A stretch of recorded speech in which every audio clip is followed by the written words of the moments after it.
महागणपतिं मनसा स्मरामि महागणपतिं मनसा स्मरामि वसिष्ठवामदेवादिवन्दितमहागणपतिं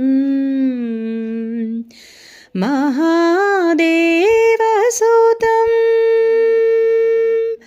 महादेवसुतं गुरुगुहानुतं महादेवसुतं गुरुगुहानुतं मारकोटिप्रकाशं शान्तं महाकाव्यनाटकादिप्रियं महाकाव्यनाटकादिप्रियं मूषिकवाहनमोदकाप्रिय महागणपतिम्।